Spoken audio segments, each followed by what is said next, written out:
La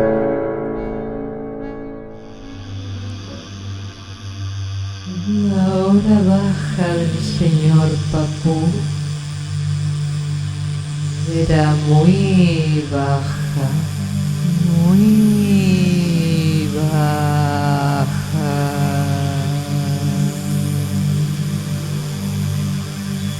Hablaba con las hormigas y a veces lo invitaban a entrar en sus casas.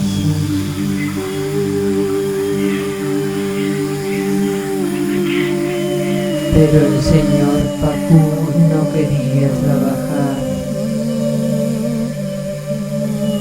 y las hormigas lo despedían por incumplimiento de contrato.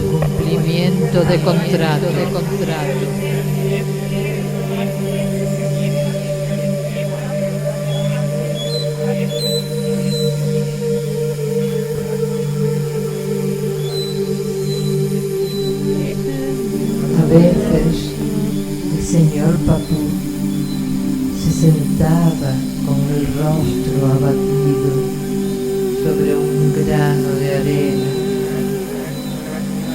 o una mota de polvo. El viento lo zarandeaba y no lo dejaba pensar.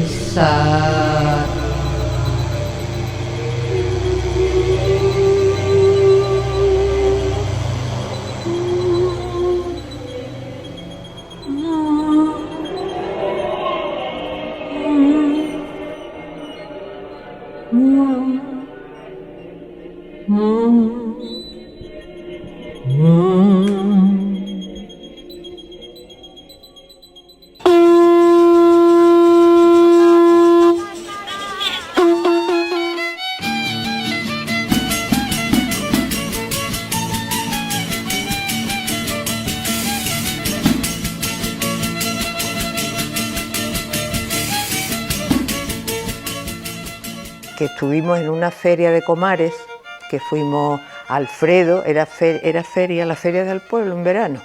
Alfredo, Tecla, José Miguel y yo, claro.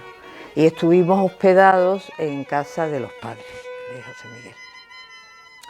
Y claro, la panda de Verdiales, allí tocaba él, encantado, con la panda y tocaba la guitarra como se la ponen los de los Verdiales. O sea que debió ser el inicio de su encuentro con la guitarra, con la música a través de la guitarra. José Miguel era un gran amigo, un amigo entrañable. Conocí a José Miguel en la universidad. Eran los tiempos del franquismo. Entonces soñábamos con la revolución. Entonces creíamos también en el cambio político, en las libertades. Nos emocionó la revolución de los Calaveras de Portugal. Nos indignamos con el golpe de Chile de Pinochet. En el fondo éramos unos sentimentales. Nosotros tuvimos la suerte de llegar a la facultad en el momento en que estaba José Miguel allí. Y José Miguel era una persona con una mente privilegiada, con una cabeza no solo analítica, sino una cabeza creativa. Entonces, él nos enseñó a ver el mundo en una complejidad, en toda su complejidad. Entonces, eso lo hacía excepcional. Cuando estábamos en la facultad, en la política esa de la asamblea, cuando él se levantaba, directamente se hacía un silencio sepulcral y al final se hacía lo que él decía, porque tenía más cabeza que ninguno de nosotros. Y entonces se sentaba al piano y decía: Carmen, ¿quién es este? Entonces, pim, pam, pam, pam, pam. Y te hacía una canción sobre alguien, un profesor o alguien que habíamos tenido un compañero. Bueno, yo de José Miguel tengo muy buenos recuerdos. Recuerdo varias etapas de su vida, de la época, digamos, universitaria, de activismo universitario, donde él era un líder natural. La policía que estaba allí lo cogió, ¿no? Directamente y lo metieron en la cárcel. Salimos a la calle, tío, porque le pusieron una multa de 150.000 pesos. Conseguimos el dinero para sacarlo. De pronto me llama Miguel Romero Esteo, una noche me llama, me dice: Tecla, yo creo que lo mejor es que lo dejéis en la cárcel. Así fue, te lo juro. Que lo dejéis en la cárcel, ¿no? Que con ese dinero le compré una guitarra en condiciones, ¿no? Y se dedique realmente a la música, que es su pasión, que deje la política y se dedique a la música. Al vent, la cara al vent, el cor al vent, les mans al vent, els ulls al vent. La Tecli me llamaba. ¿Has visto, Paco? ¿Has visto qué culo tiene la Tecli? Ah, sí. ¿No ves qué culillo tiene la Tecli? Les yeux gonflés de sommeil, l'amour. Ce bonheur est sans pareil, l'amour. Nous nous perdons dans le jour.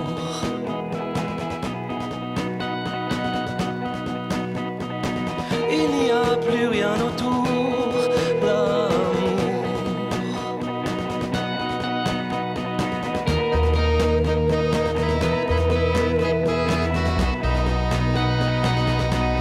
Nos tiramos 2 años en París. Fue la mejor universidad informal que yo he tenido y que tuvo José Miguel, porque vivíamos justo en el Marais, que no es lo que es ahora.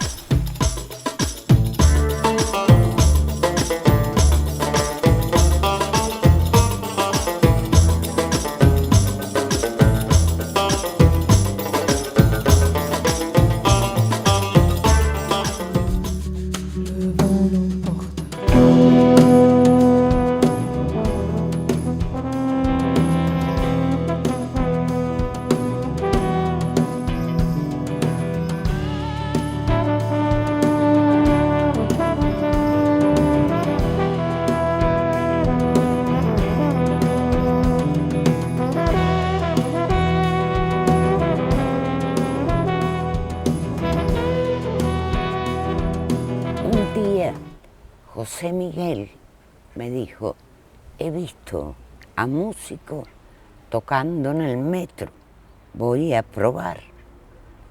Y se fue, ¿no?, a tocar allí. Él tocaba la guitarra clásica, que le encantaba a los franceses. Y volvió con la funda de la guitarra llena de francos. Entonces dijimos: vamos a abandonar la limpieza en aras del platillo Salvador. Y él tocaba la guitarra y yo pasaba el platillo por la música.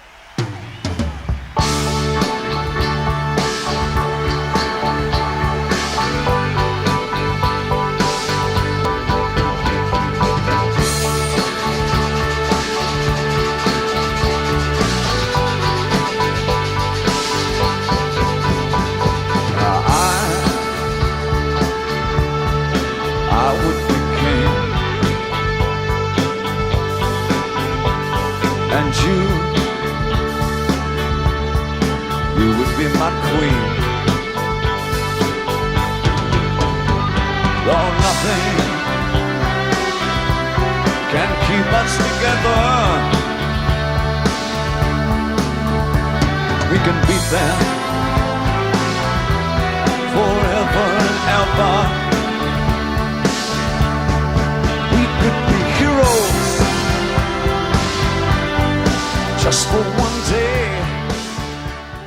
es definitivo en José Miguel, hay un antes y un después, el viaje a París.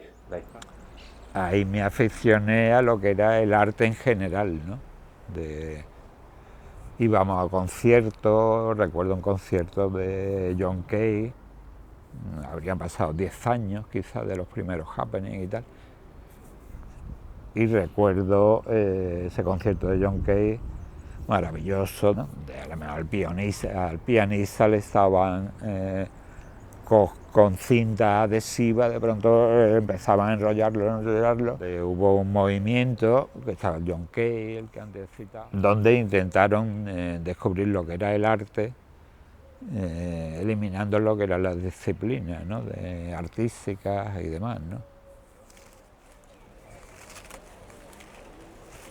Aquí tienes unos libros.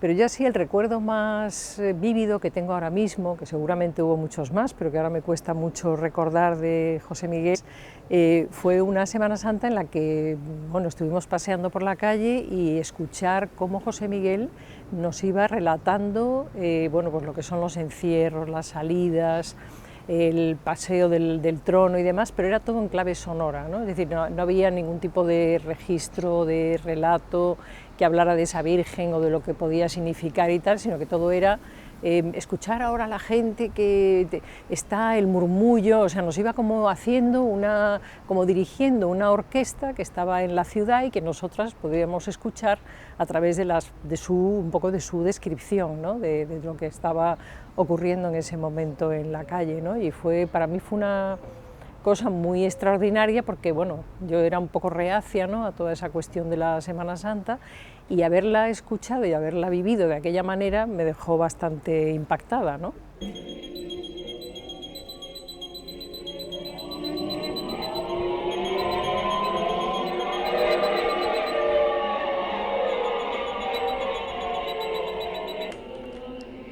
El señor Papú se ponía triste y papucheaba una papuca.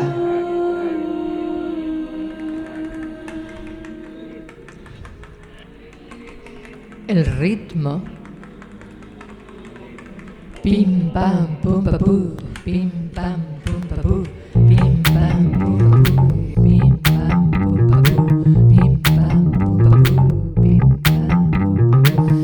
Me recordaba la semana papona, cuando vestido de papareno y empapuchado tapeaba de lo bueno.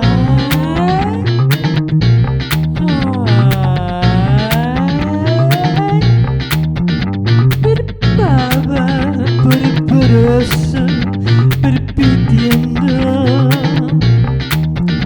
y parvada con los pardos. Pum, pum, pum,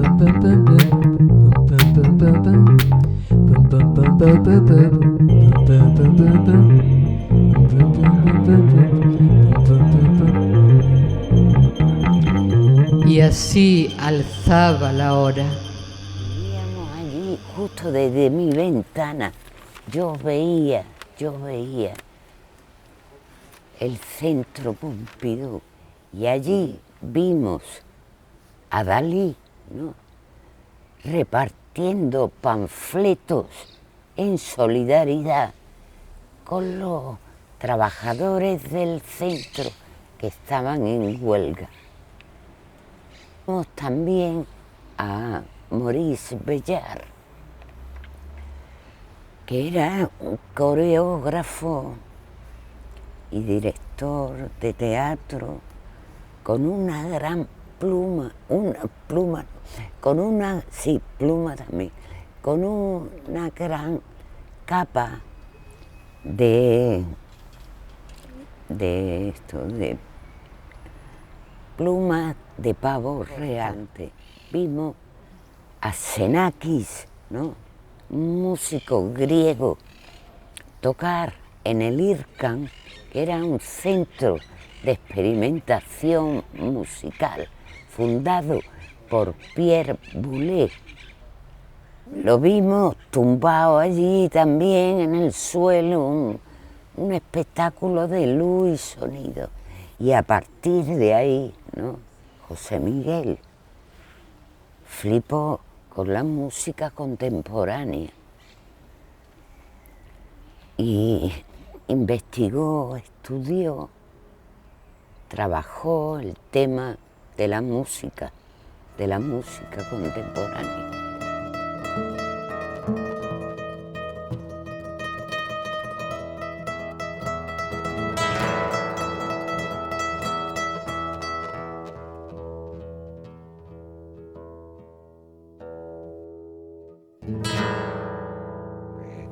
Cuando José Miguel vino de París, pues bueno, la forma que tenía de ganarse la vida era tocando la guitarra, y empezó en Málaga también poniéndose en las calles y tocando la guitarra, ¿no?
Miguel era una persona culta, con una curiosidad intelectual, abierta a las nuevas corrientes, y cuando vino de París, José Miguel venía impregnado con los conceptos de la nueva música. Esas investigaciones que hacía José Miguel, porque además de ser un intérprete musical, era un compositor extraordinario. Y todo eso lo que me transmitió fue un despertar a la creatividad y sobre todo a la innovación.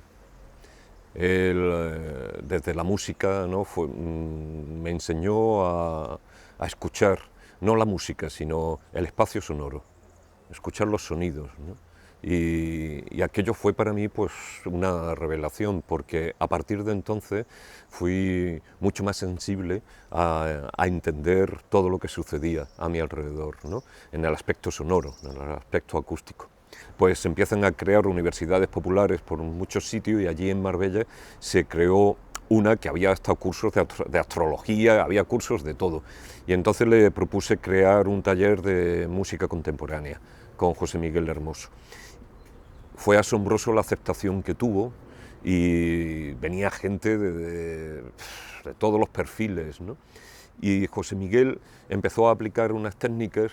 Yo no soy experto en música, pero me parece que estaba dentro de lo que se llamó el espectrismo, ¿no? Que era un estilo que surge en Francia en los años 70, y él había estado en Francia, en París, en los años 70. Yo creo que él allí cogió eso, que se sostiene principalmente en los valores tímbricos, en los timbres, y sobre todo también las densidades, jugaba ordenando las densidades acústicas.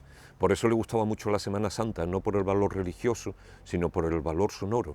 Y además nos enseñaba a los amigos, porque eran enseñanzas realmente siempre desde la modestia suya cuando nos contaba las cosas, pero nos hablaba de cómo estaba ordenado la música cada día. La experiencia que hubo en Marbella con él dejó huella, porque lo que me pasó a mí con el aprendizaje de saber escuchar o de escuchar de otra manera, nos pasó a todos. Al principio, para que os sea más fácil, os voy a marcar yo el tiempo con esto, Luego ya vamos a utilizar esto y vamos a utilizar la mano, En el cuarto golpe, es ya el silencio, se para, ¿entiendes o no? Empezamos.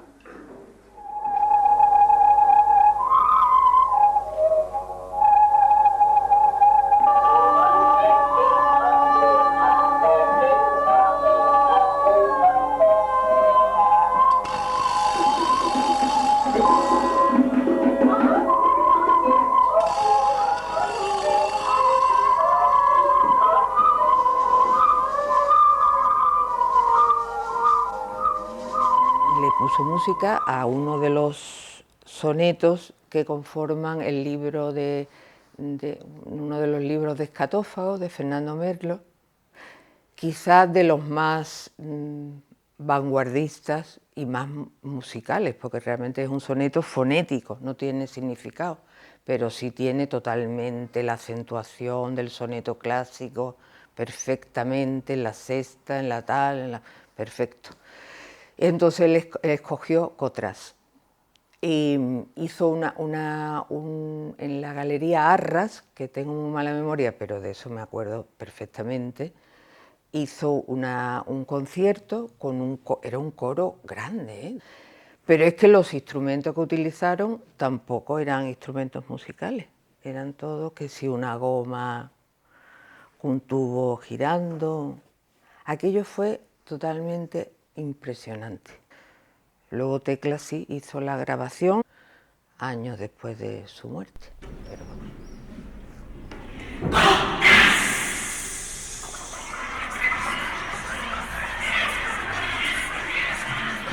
Siempre le gustó lo que era la música de vanguardia, ¿no?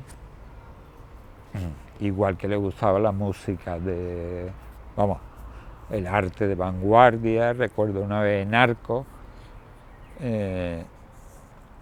que Julio Leparc, un creador argentino y tal, puso una serie de tubos y entonces la obra era meterse dentro de los tubos. Claro, nos metimos dentro de los tubos, liamos allí un follón del copón. Llegó en ese momento la directora, que era Juana de Espuro, y diciendo que esto no, claro, José Miguel enseguida salió diciendo que ¿eso qué es? ¿Cómo podéis una obra de arte limitarla a, o que nadie entre, nadie interactúe, ¿no? Él tuvo la discusión llamándola antigua, en definitiva dejó en evidencia lo que es el mercado y lo que es el arte. En realidad yo creo que fue una persona excepcional y no irrepetible. No tenía ni prejuicios, ni arquetipos que le obligaran a nada y sobre todo era súper cordial con la gente. La gente inteligente suele ser bastante comprensiva, entonces nunca lo vi condenar a nadie, siempre entender todas las posturas. Bueno, yo trabajaba en el Hospital Civil y una de las cosas que hacía era pues acompañarle al psiquiatra y dar paseos con él para que no andara solo por la ciudad. Y nos ocurrió una cosa que fue la que me dio a entender que él ya no tenía una voluntad propia. Íbamos andando, paseando y apareció una gitana que quería leernos la mano. Le leyó la mano y ya al final le dije, bueno señora, déjenos tranquilo, vámonos. Y le pidió dinero. Y yo decía, señora, que no le vamos a dar nada. Y él cogió la cartera y le dio dinero. Y yo ya con ese coraje le dije, señora, nos veremos en el Hospital Civil. Y aquella mujer dijo, ¡ay, el mal de ojo que me acaba de echar este hombre! José Miguel era una persona amigo de las palabras, amigo de la conversación, del debate, que aunque John Cage decía que el silencio no existía, él buscaba también ese silencio. Y la etapa, digamos, más creativa es la más bonita, ¿no? Una vez que pasó aquella etapa de la época de la transición, él se dedica a su guitarra, a su música, a sus composiciones experimentales, donde Participé en muchas ocasiones, muy divertido, ¿no? Porque era todo improvisar, continuamente improvisar en la música, o dibujar, o incluso llegó a hacer grabados en el taller conmigo. Y Miguel en sí era una aventura que te llenaba de vida, de pasión por la música, por el arte y por la vida. Con mucho trabajo, después de tirar de muchas cuerdas y pasar por 1000 poleas, conseguía sentarse en el polo de un planeta.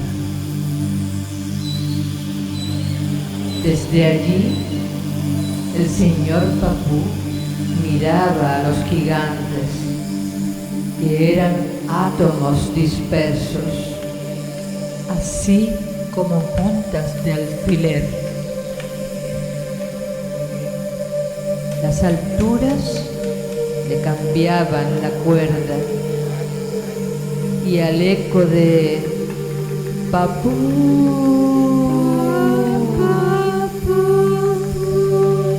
Papú,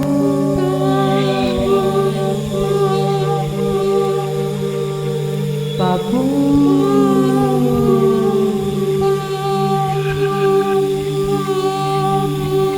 entonaba una papoda.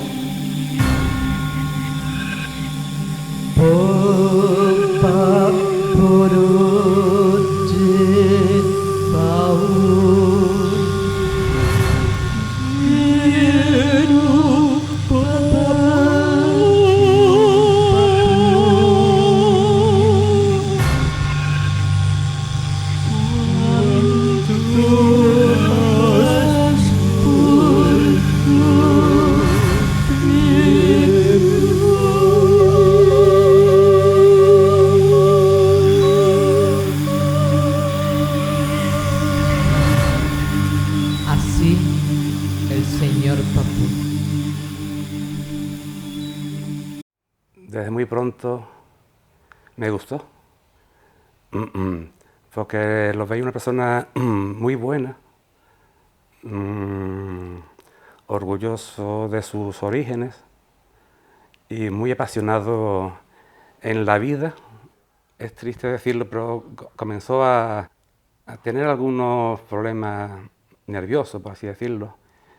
Y en una primera etapa previa a esto, él tenía unas fijaciones místicas que parecían tener una raíz en una educación católica, pero que mal enfocado por una mente un poco irregular, digamos, pues pueden llevarte a unos ciertos delirios, pero en la última etapa yo noté que los vivía con alegría. Es curioso, como si fuese una bonita película que había que compartir, una película de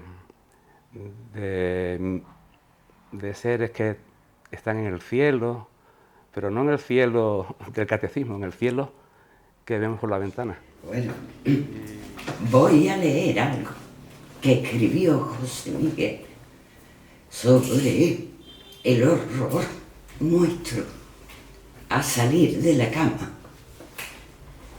Noches de insomnio producen poemas.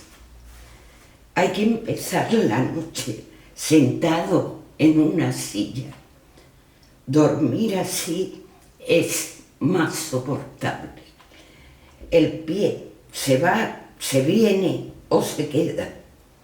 El dedo no encuentra un hueco en la mano. La tiranía de la uña excita mi sexualidad. Cavernosa protohistoria del dale que te pego. Y no tengo aquí en mi cuaderno, pero sobre todo soy tu dulce Penélope, que amorosamente te espera y desea. Te amo, tecla.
Adino suti vainan tiene sala.